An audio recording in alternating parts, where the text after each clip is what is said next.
ሰላም ተማሪዎች እንዴት ናችሁ? የ12ኛ ክፍል ውጤት እንግዲህ በይፋ የሚለቀቅበት ቀን ታውቋል።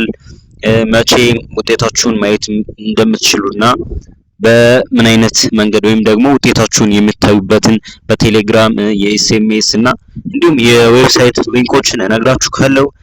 መቼ ማየት እንዳለባችሁ ምን እነግራችኋለሁ። ከኔ ጋር አብራችሁን ቆዩ። እንዲሁም አጠር ባለ መልኩ ስለ ፈተናው አንዳንድ ነገር የምነግራችሁ ይሆናል ማለት ነው።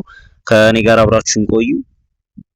የትምህርት ሚኒስቴር ፕሮፌሰር ብርሃኑ ነጋ የ2018 ዓ.ም የ12ኛ ክፍል ፈተና ውጤትን በማስመልከት በሰጡት ጋዜጣዊ መግለጫ የ12ኛ ክፍል ሀገር አቀፍ መልቀቂያ ፈተና ከወሰዱ ተማሪዎች መካከል ከ12.8% ወይም ደግሞ 70,544 የሚያክሉ ተማሪዎች እንዳለፉ ተናግረዋል ማለት ነው። እንግዲህ ዘንድሮ እንግዲህ ፈተናውን በአጠቃላይ ከ550,000 በላይ ተማሪዎች እንደወሰዱት ይታወቃል ማለት ነው። ከዚህም 12.8 የሚያክለው በፐርሰንት ሲሰላ ወይም ደግሞ በቁጥር 70,544 የሚያክለው ተማሪ 50% እና ከዛ በላይ ወይም ደግሞ 300 እና ከዛ በላይ አምጥቷል ማለት ነው። ይሄም ከአምናው አንፃር ሲታይ ከአምናው አንፃር የተሻለ ነው ማለት ነው። አምና እንግዲህ እንደምታውቁት 8% ያክል ብቻ ነበር ተማሪው ያለፈው ማለት ነው።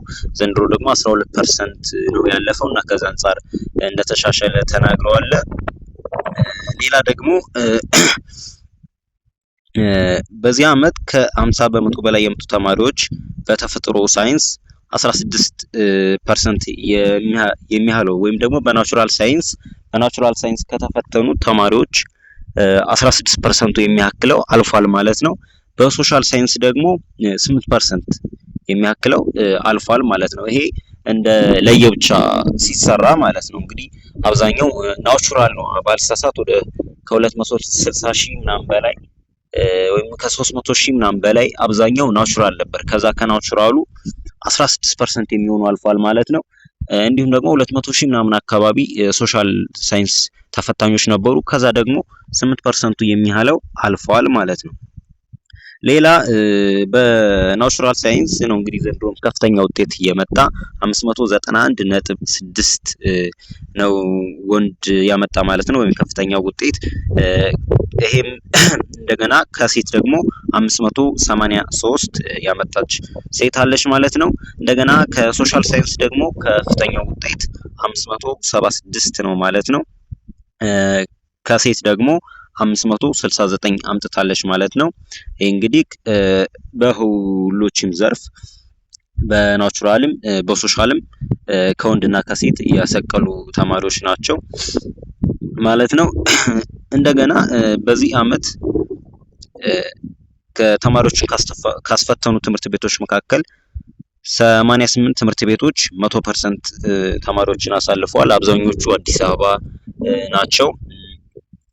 እንዲሁም አዲስ አበባ ከሁሎችም በበለጠ ወይም አዲስ አበባ ጋር የተማሩ ተማሪዎች 30% የሚያክለው አዲስ አበባ ጋር ያሉ ትምህርት ቤቶች ተማሪዎቻቸውን አሳልፈዋል ማለት ነው። እና በዚህም ከክልል አንጻር ሲሰራ አዲስ አበባ በጣም ብዙ ተማሪዎችን ያሳለፈ ወይም ደግሞ 30% ያሳለፈ አዲስ አበባ ነው ማለት ነው። በዚህ አጋጣሚ እንዲሁም 565 ትምህርት ቤቶች ደግሞ አንድም ተማሪ ያላሳለፉ ናቸው። እንግዲህ ከአምና ለማስታወስ ያክል ከ1200 በላይ ትምህርት ቤቶች ምንም ተማሪ ያላሳለፉም ነበረ። ዘንድሮ ግን 565 ትምህርት ቤቶች ነው ምንም አንድም ተማሪ ያላሳለፉ ማለት ነው። ከአምናው አንጻር ይሄም የተሻለ ነው ብለዋል ፕሮፌሰር ብርሃኑ ነጋ። ይህን ይመስላል። ሌላው ደግሞና ወደ ዋናው ጉዳይ ስንሄድ ውጤታችሁን እንዴት ነው የምታዩት ወይም ደግሞ በምን አይነት መንገድ ነው የምታዩት?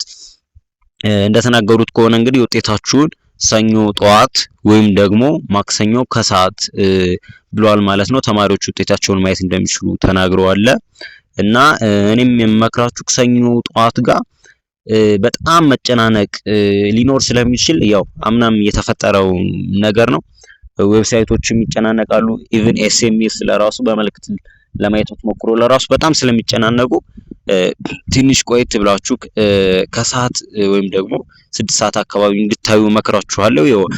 አይኖ በጣም ያጓጓል ምናምን፣ ግን ያው ብትሞክሩም ባጉል ያን ያህል እንትን ስለማይል ከመጨናነቅ ረጋ ብላችሁ ከ6 ሰዓት ጋር ውጤታችሁን ማየት ትችላላችሁ። ሌላ ደግሞ ውጤታችሁን የምታዩባቸውን የቴሌግራም ቦት ኤስኤምኤስ መልእክትና ሊንኩን እዚህ ከስራ አስቀምጥላችኋለሁ ማለት ነው። ምንም ነገር ቢፈጠር መፍራት አያስፈልግም። ጀስት አሁን ከዚህ ከትምህርት ወደቃችሁ ማለት ሙሉ በሙሉ ህይወታችሁ ተቋረጠ ማለት አይደለም። ህይወት ይቀጥላል። መጨነቅ ምናምን አያስፈልግም። አመሰግናለሁ።